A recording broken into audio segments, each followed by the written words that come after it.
Hello, lovelies. Hello, families. I'm back. This is Kimberly Purpoz, and welcome to my channel. Today, I wanted to do a follow-up video, a part number 2, to this video on the American Aboriginal history, culture, and language. I did part number 1 near the beginning of November 2018. So I decided I want to go ahead and finish this particular video on part number 2. I'm gonna take you guys to the article. It's pretty much the gist of the article is talking about I was pretty much discussing sovereignty, explaining what sovereignty is, and how it's applied and everything, and how it's not discussed in a lot of our curriculum for children. If anything, the only thing that is discussed in the curriculum for schools for our kids is on pretty much colonization, the time periods in which the indigenous people, which is our people too, were conquered, and it's pretty much talks about how to become a worker and how to be indoctrinated into society to just work and never really think for yourself or believe in a higher level of self and identity. So I wanted to show you a curriculum that they're showing the indigenous children here in the Americas. I'm going to take you over here. We're on page number 4. I'm going to stroll up. We're going to talk about the treaties. But I want to stroll back up to the top. Here's the name of the article. It's called American Indian History, Culture, and Language. It's a curriculum framework discussing what sovereignty is and a lesson plan model. And I found this to be quite interesting. And this is taught during primary, intermediate, middle school, and senior high. And I found this curriculum to be quite interesting and quite useful because it goes into details as to what a lot of the indigenous kids are learning in school, and which are mostly gray Caucasians and probably a few of the mixed half-breed Indians, and also the few Mongoloid Indians that are in there, in the federally recognized tribes. And I was also discussing too that some tribes who became established choose not to become federally recognized and just decides to be their own tribe because of how badly a lot of the tribes that are federally recognized have become, because when you become federally recognized, you got to abide by a lot of the rules that's governed by the government, and they decide who gets into your tribes and who don't comes into your tribes, and they are pretty much have full range over your particular tribe. And pretty much that's what happened in the past, and that's one of the past mistakes that our ancestors dealt with, is having the government decide and pick who become leaders and have control and have monetary rights over the particular tribe. And that's how we as American Aborigines were taken off of Dawes Roll and was removed. And that is why we don't have our tribes today. And that's why some tribes are choosing not to do that. Some tribes that are headed by American Aborigines here in the United States. But I feel like personally that this is a great curriculum. I know a good example. It's plenty. I'm pretty sure it's some more online if you search for them. That is missing. It's not in the school system. It does not exist, and so you just don't see that. The only thing you see when it comes to government and politics, and when it comes to history, especially history, is the gray washing of history books. The not inclusive of the American Aborigines, and scathing over other ethnic groups, and only focusing on the Greys and colonization. But we left off, if you want to see more of this particular video, if you missed part number one, I would recommend that you go back to part number one and look at part number one to the video, because we went over the first few pages of this particular curriculum. And so we're going to go into part number two. This video is part number two. I will include a link to part number two, to part number one, I'm sorry. I'll include a link to part number one of this video series in the description below. But in the first video, we discussed the definition of sovereignty, which we already went over, and I showed you all this chart.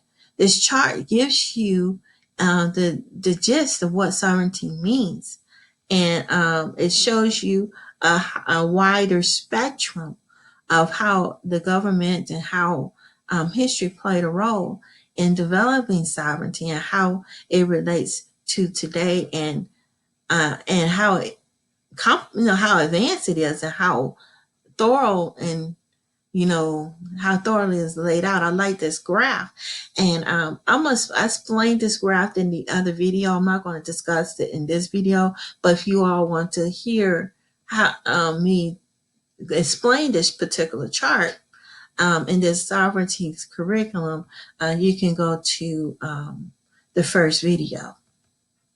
But we're going to show down to number 4, to treaties. This is the part we left off. It says treaties. This is page 4.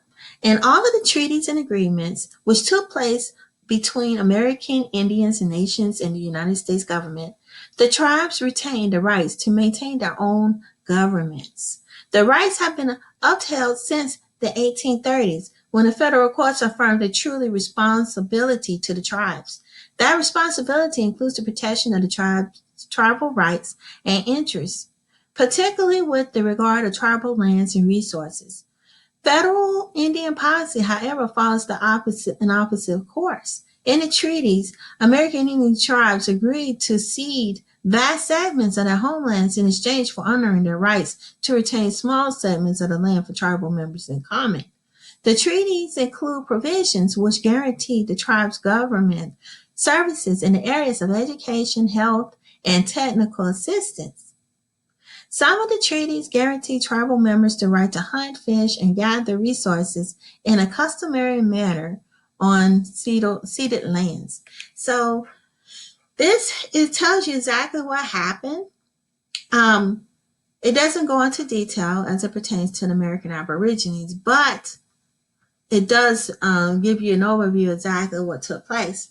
When these treaties were established in the past, it was supposed to be a fair treaty for the indigenous people, especially the American Aborigines, but it didn't turn out to be fair for the American Aborigines. We were the ones that lost the most out of everything.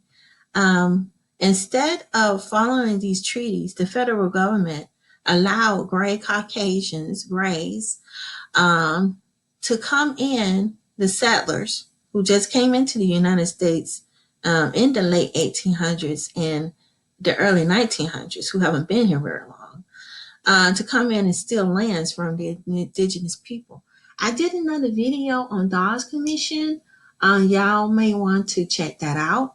I go into details as to exactly what happened and give you some of the references of where you can get more information about it. And I discussed pretty much what took place and what went down during that time period. That's another video you may want to check out as to how they stole lands from the American Aborigines and how we were completely gray washed out, and how they took the names of the original people and off the list and put in instead the settlers who came in and claimed Indian heritage when they did not have any type of indigenous heritage to this land. and they got land rights and everything and monetary gains.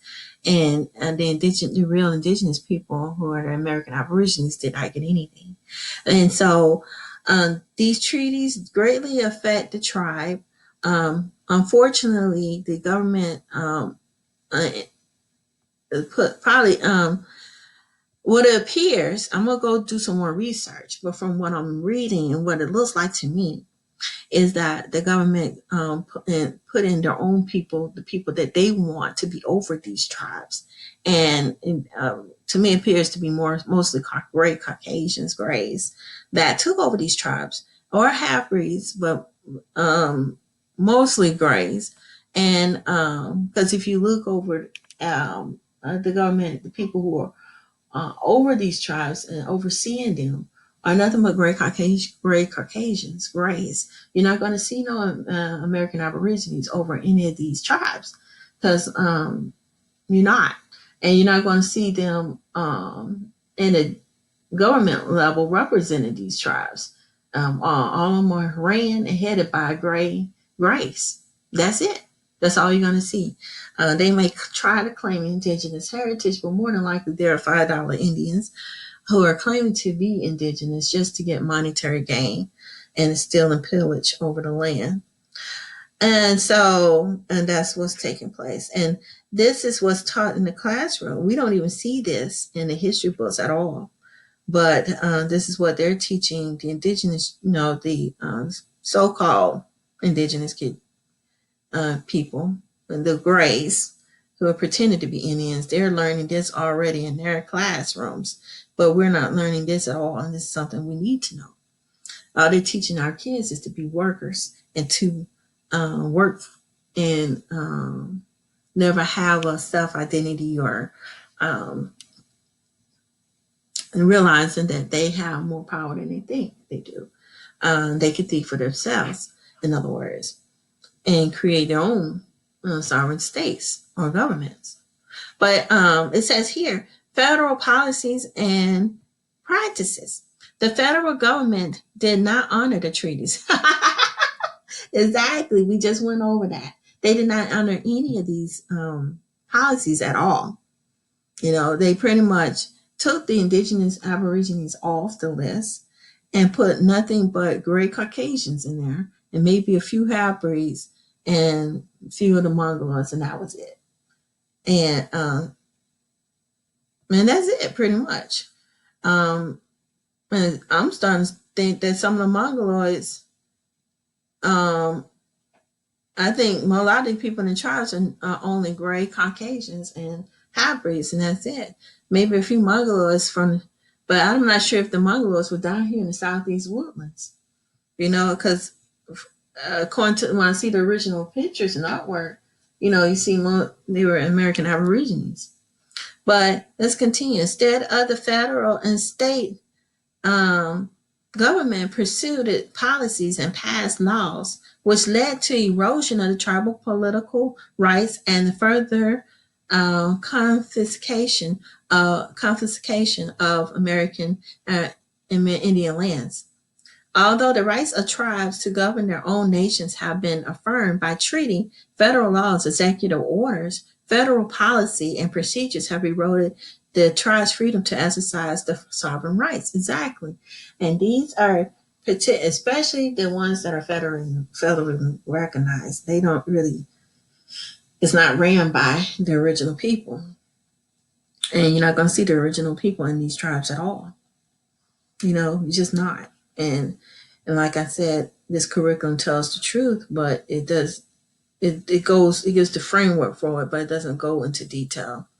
But it says here, early in the relationship between American Indian nations and the United States government, Congress used constitutional powers as jurisdictions for passing laws and approving treaties and agreements to regulate the trades with Indian nations.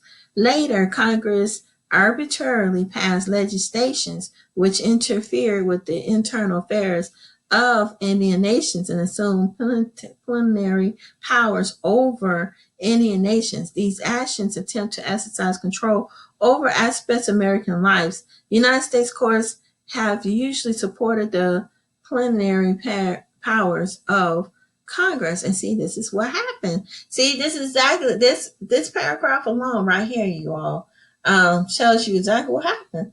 And you can see it in the history books. You don't see no American Aborigines at all because they were taken off.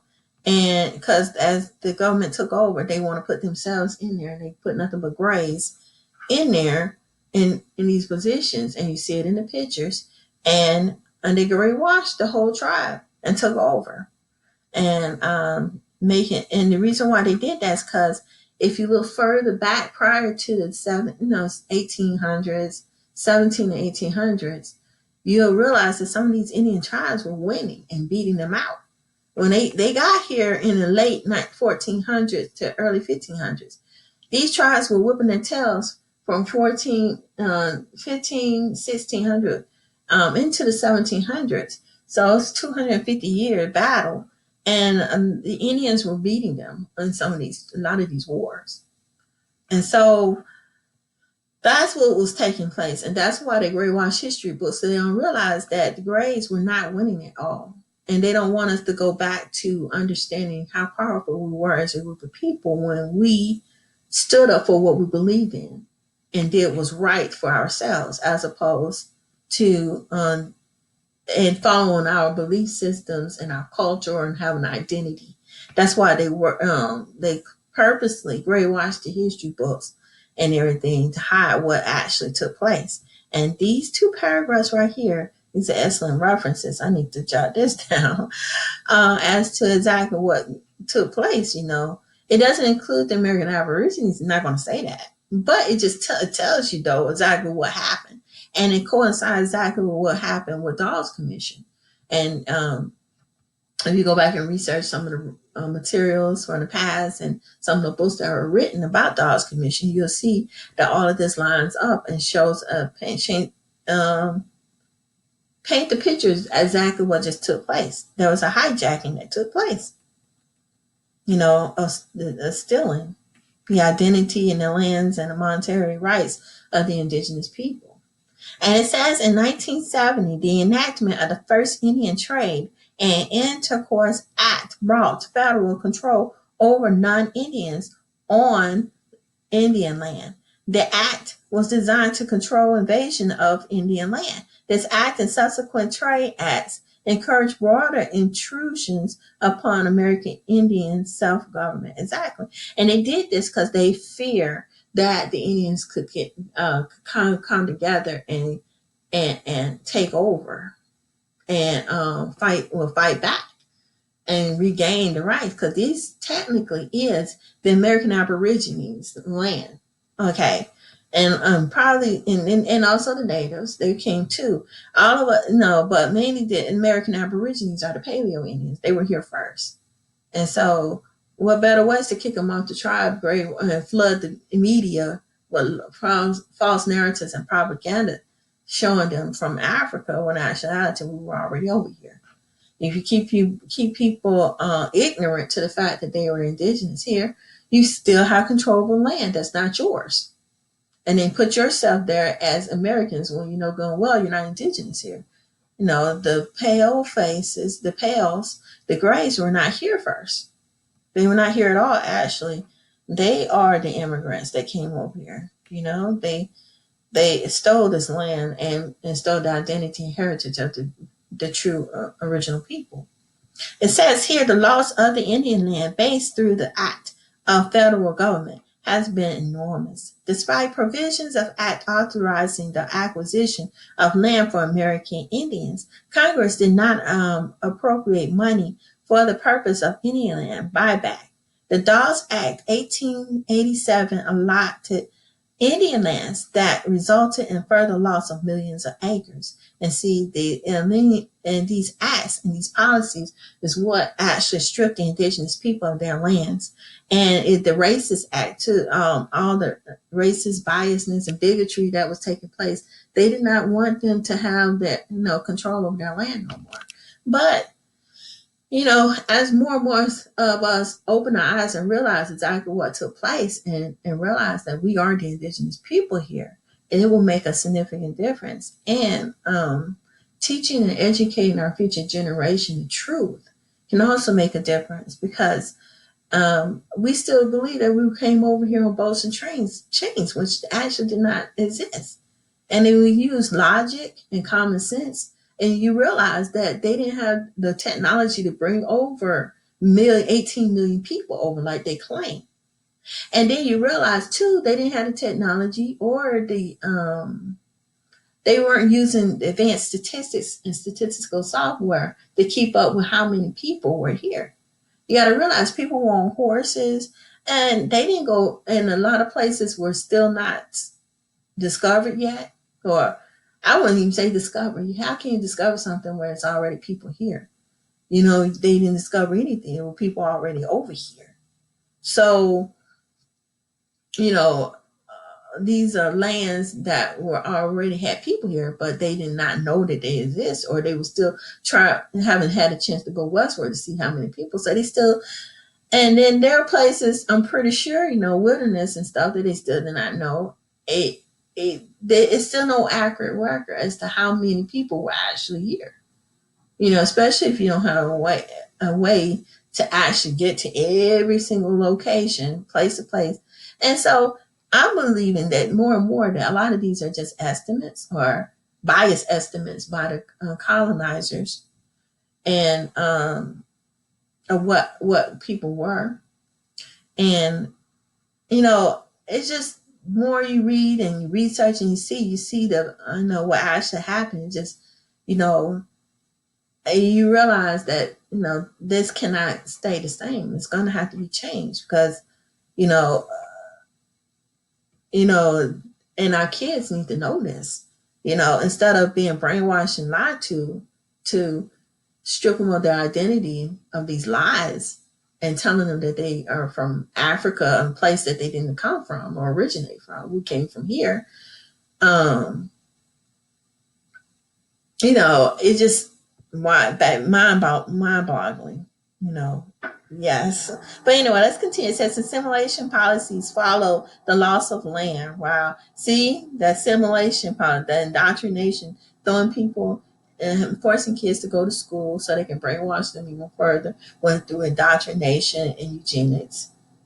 Brainwashing the history book, flooding the media, the TV, newspaper, everything with this false propaganda narrative, and reclassifying people. This is how they did. Assimilation is nothing but the paper genocide that they were doing.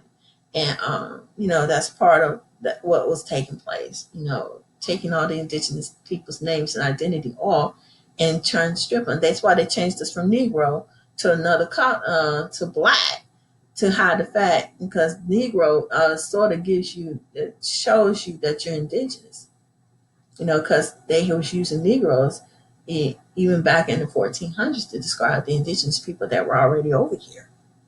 And what better way is to reclassify people and try to take that Negro off, Indian, Negro, all that off, so that the people hundreds of years later, the descendants don't know that they're indigenous, and then put their kids who are settlers over as much. That's just, hijacking and stealing. Really identity theft, pretty much. Well, that just took place. Caucasians are not Americans. They are European Americans. They're not the true Americans. They are European. They are settlers.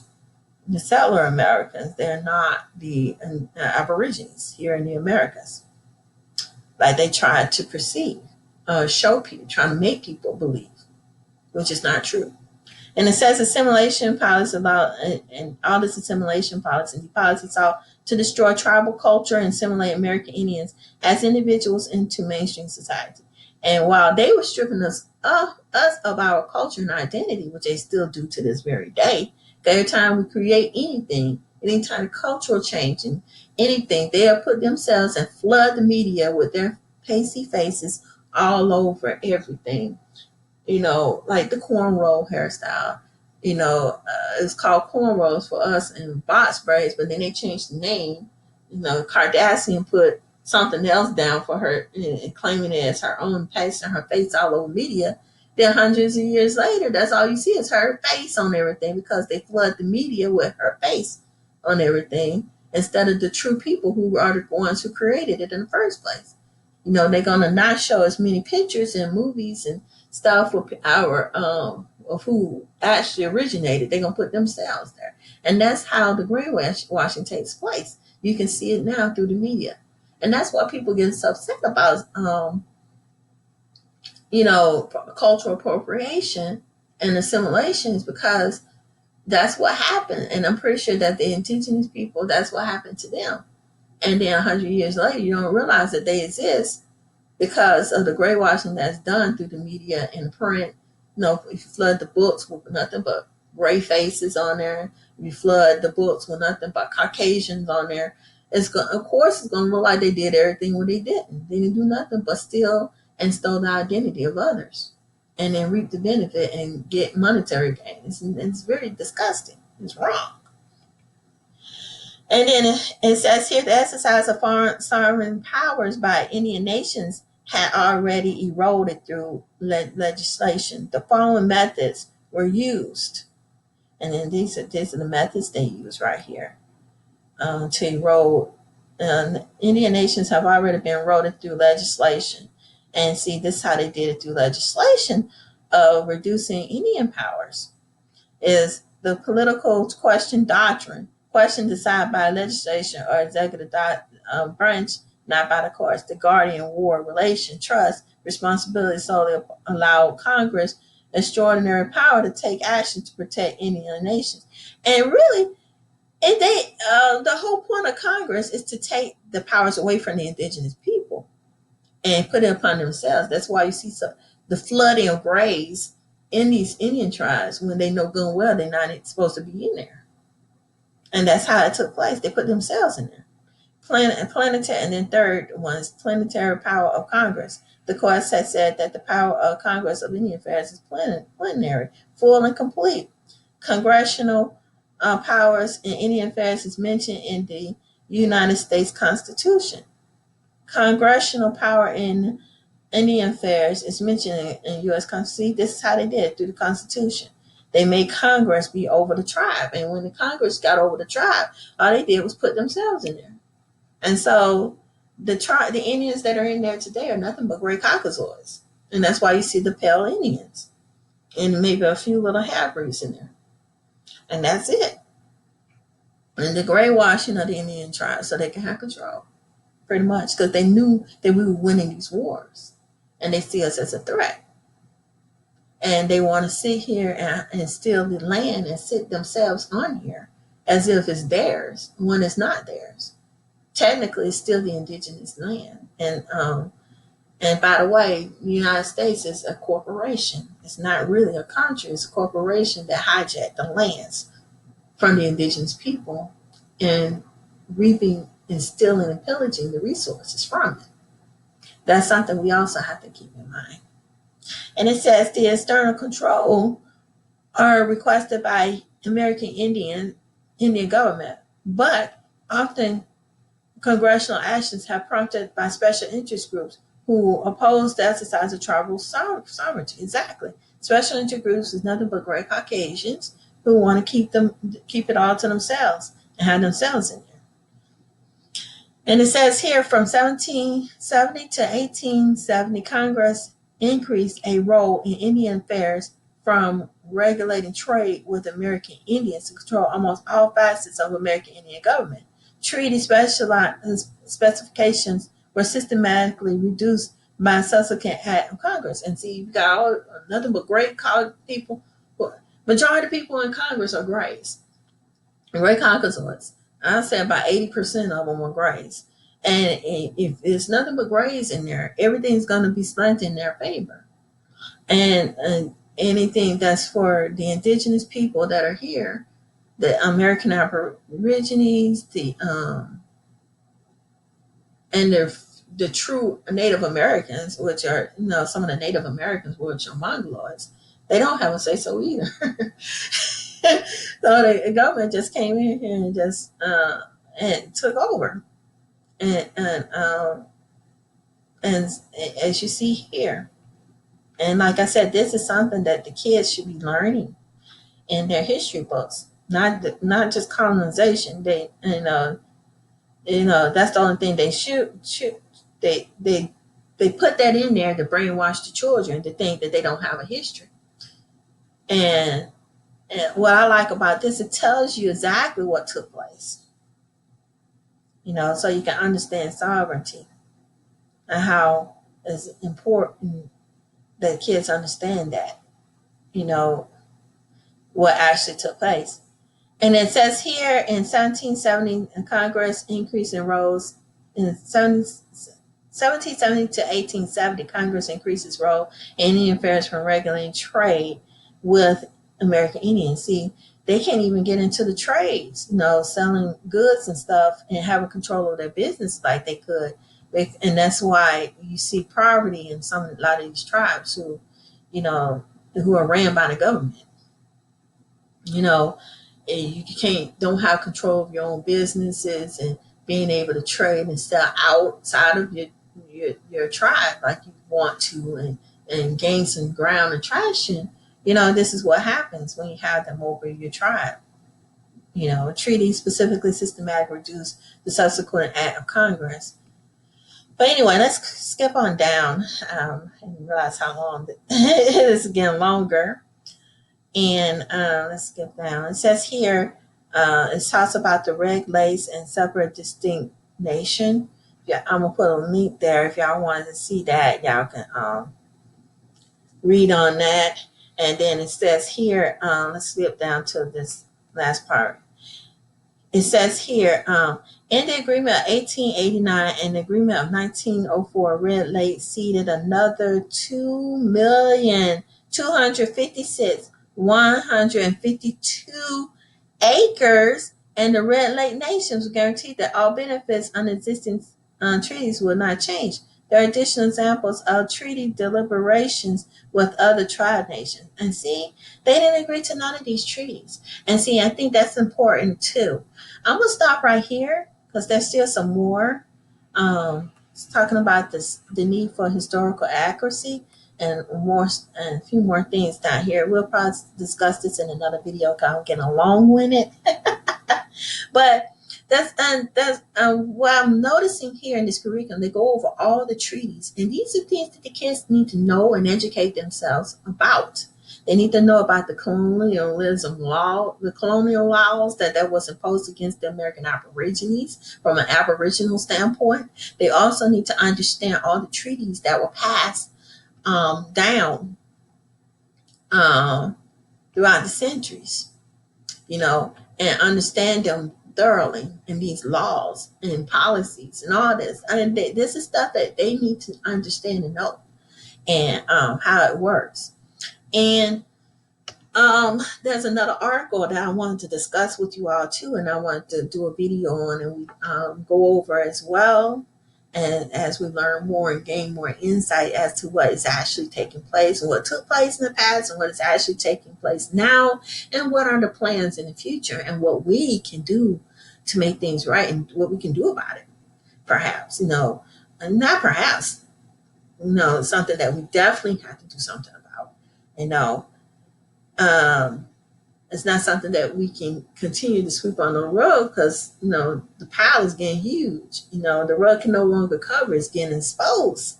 The floodgates are open, you guys. And, the awakening, we're awakening and our eyes are open up to see what's actually took place and going on here in the Americas and globally. But I would love to see what you all think. I would love to see. No, let me get back over here. Wrong spot here. Yeah, I would love to see what you all think and about the American Aboriginal history, culture, and language, and how all of this took place in the past and what is going on today. Do you think that the kids, our future generation, need to learn about these sovereign laws? Do they need to learn about the treaties? Do you think it's a curriculum that's needed? Me personally, I think that it's definitely needed and long overdue. I believe that it's been heavily graywashed and slanted to the gray Europeans, the settlers, and it's high time that we have a voice and what our children learn, and for them to, in order to help them build, us to build for today, and also for our future seeds, future generation to build and have the knowledge and the willpower to do what is right. And um, it's high time that our, we're learning now, but our children also need to know who their, what their identity is, and have a clue as to who they are. And and I know it's not in the school system, which is really sad. But as parents, as guardians of our future generation, I think it's important that we do give our children more insight so they can have be more woke and not sleep on to what is taking place and what is going on. But yeah, and I also want to know: do you all think that this curriculum that's similar to this is needed for the American Aboriginal children? Do you think that American Aborigines need to learn this as well, the AKA African American? But I can go on and on and on. Please like this video and thumbs up and hit the notification bell so you can keep up with my videos and posts. Until next time, family, love and peace. Bye bye.